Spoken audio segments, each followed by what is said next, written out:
जरा सोचिए, क्या हो अगर भारत अपनी लॉजिस्टिक्स की लागत को लगभग आधा कर दे, अपनी अर्थव्यवस्था को एक नई रफ्तार दे और अपनी पूरी सप्लाई चेन की तस्वीर ही बदल दे। आज हम गति शक्ति कार्गो टर्मिनल नीति की गहराइयों में उतर रहे हैं। ये एक ऐसी जबरदस्त पहल है जिसका मकसद ठीक यही सब करना है। ये सिर्फ इंफ्रास्ट्रक्चर खड़ा करने के बारे में नहीं है, बल्कि भारत में माल ढुलाई के भविष्य को एक नया आयाम देने के बारे में है। तो इस पूरी नीति के असर को ठीक से समझने के लिए हमने इसे 5 अहम हिस्सों में बांटा है। हम शुरुआत करेंगे उन चुनौतियों से जिनकी वजह से इसकी ज़रूरत पड़ी। फिर देखेंगे कि इसका समाधान क्या है, ये काम कैसे करती है, ज़मीन पर अब तक क्या प्रगति हुई है और आखिर में भविष्य के लिए इसका विजन क्या है।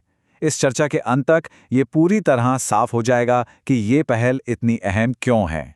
तो सबसे पहले चलिए थोड़ा पीछे चलते हैं। ये समझने के लिए कि गति शक्ति इतनी बड़ी क्रांति क्यों है, हमें पहले उन मुश्किलों को जानना होगा जिन्हें हल करने के लिए इसे बनाया गया था। आइए एक नज़र डालते हैं भारत के सामने खड़ी लॉजिस्टिक्स की उन बड़ी चुनौतियों पर। देखिए, गति शक्ति से पहले भारत का लॉजिस्टिक्स सिस्टम काफी बिखरा हुआ था। ट्रक, ट्रेन, जहाज सब अपने अपने दायरे में काम कर रहे थे, लेकिन उनमें तालमेल की भारी कमी थी। इसका नतीजा देरी, बढ़ी हुई लागत और हमारे इतने बड़े रेल नेटवर्क का सही इस्तेमाल ही नहीं हो पा रहा था। सोच कर देखिए, एक ऐसी ऑर्केस्ट्रा की तरह जिसके पास दुनिया के बेहतरीन संगीतकार तो हैं, पर कोई कंडक्टर ही नहीं है। और इस बेतरतीब सिस्टम की एक बहुत बड़ी कीमत चुकानी पड़ रही थी। भारत की जीडीपी का लगभग 14%। इसे सही से समझें तो ये दुनिया के औसत से कहीं ज्यादा था। ये जो अतिरिक्त लागत थी, इसने भारतीय प्रोडक्ट्स को दुनिया के बाजार में ज्यादा महंगा बना दिया, जिससे हमारी कॉम्पिटिटिवनेस पर असर पड़ रहा था। ये हमारी अर्थव्यवस्था पर एक बड़ा बोझ था और ये साफ था कि कुछ बदलना बहुत जरूरी है। और वो बदलाव आया गति शक्ति नेशनल मास्टर प्लान के रूप में। तो अब हम उस मोड़ पर आते हैं जिसने भारत के लॉजिस्टिक्स की तस्वीर को हमेशा के लिए बदलने का वादा किया। गति शक्ति समाधान का जो दिल है वो है जीसीटी, यानी मल्टी मॉडल कार्गो टर्मिनल। इसे एक पारंपरिक रेलवे साइडिंग की तरह नहीं, बल्कि एक ऐसे बड़े हब या संगम की तरह समझना चाहिए जहां सड़क, रेल और जलमार्ग बिना किसी रुकावट के आकर मिलते हैं। ये वो जगह है जहां लॉजिस्टिक्स की पहेली के सारे बिखरे हुए टुकड़े आकर एक साथ जुड़ते हैं। जैसा कि यहां दिख रहा है, ये पूरी नीति 5 मजबूत स्तंभों पर टिकी है। पहला, कनेक्टिविटी बढ़ाना, यानी ट्रांसपोर्ट के अलग अलग तरीकों के बीच एक आसान फ्लो बनाना। दूसरा, प्राइवेट पार्टनरशिप को बढ़ावा देना, जिससे नया पैसा और नई टेक्नोलॉजी आती है। तीसरा, मंजूरियों को आसान बनाना ताकि लाल फीताशाही खत्म हो। चौथा, राष्ट्रीय प्राथमिकताओं को सपोर्ट करना। और पांचवां, संतुलित विकास को पक्का करना ताकि इसका फायदा देश के हर कोने तक पहुंचे। ये पांचों स्तंभ मिलकर बदलाव के एक ठोस ढांचा तैयार करते हैं। अब इसी कुशलता को जमीन पर उतारने वाली एक बहुत ही कमाल की चीज है इंजन ऑन लोड सिस्टम। देखिए, पहले क्या होता था कि लोडिंग अनलोडिंग के दौरान इंजन को अलग करना पड़ता था, जिससे काफी समय बर्बाद होता था। लेकिन इस नए सिस्टम में लोकोमोटिव जुड़ा रहता है और जैसे ही लोडिंग पूरी होती है, ट्रेन चलने के लिए तैयार। ये सुनने में शायद एक छोटा बदलाव लगे, लेकिन इससे ट्रेनों के टर्न अराउंड टाइम में जबरदस्त कमी आती है और हमारे एसेट्स का बेहतर इस्तेमाल होता है। तो अब जब हमने बड़ी तस्वीर समझ ली है, तो चलिए अब इसकी बारीकियों में उतरते हैं। ये जीसीटी नीति असल में काम कैसे करती है। आइए उन मैकेनिक्स को समझते हैं जो इस बदलाव की असली वजह हैं, और हाँ, ये हिस्सा विभागीय परीक्षाओं के लिहाज से भी बहुत महत्वपूर्ण है। ये तुलना फर्क को बिल्कुल साफ कर देती है। पहले के प्राइवेट साइडिंग नियम बहुत सख्त थे, उनमें पैसा भी बहुत लगता था। अब हम एक लचीले और मल्टी यूजर मॉडल की तरफ बढ़ गए हैं, जहां पहले लंबे फिक्स कॉन्ट्रैक्ट्स होते थे, अब वहां फ्लेक्सिबल अग्रीमेंट है, जिससे निवेशकों का रिस्क कम हुआ है। और जो सिंगल यूजर टर्मिनल थे, वे अब मल्टी यूजर हब बन रहे हैं, जिससे कंपटीशन और एफिशिएंसी दोनों बढ़ रही हैं। और इन बदलावों को और ज्यादा ताकत देती है जमीन से जुड़ी एक क्रांतिकारी पॉलिसी। यहां देखिए, लीज की अवधि को 5 साल से बढ़ाकर सीधे 35 साल तक कर दिया गया है, जिससे निवेशकों को लंबी अवधि की स्थिरता मिलती है। और सबसे बड़ा बदलाव, लीज चार्ज को बाजार मूल्य के 6% से घटाकर सिर्फ 1.5% कर दिया गया है। इस एक बदलाव ने इन प्रोजेक्ट्स को आर्थिक रूप से कहीं ज्यादा आकर्षक बना दिया है।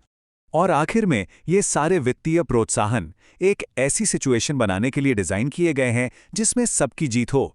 प्राइवेट इन्वेस्टमेंट को खींचकर सरकार बिना अपने खजाने पर बोझ डाले विकास में तेजी ला सकती है। और जैसे जैसे ज्यादा जीसीटी बनते हैं, पूरा लॉजिस्टिक्स इकोसिस्टम ज्यादा कुशल होता जाता है, जिससे कारोबारियों और आम लोगों दोनों को फायदा होता है। तो ये सब कागज पर तो बहुत अच्छा लगता है, लेकिन जमीन पर इसका क्या असर हुआ है? लॉन्च के बाद से ये नीति असल में कितनी कामयाब रही है? चलिए अब सीधे आंकड़ों पर एक नजर डालते हैं।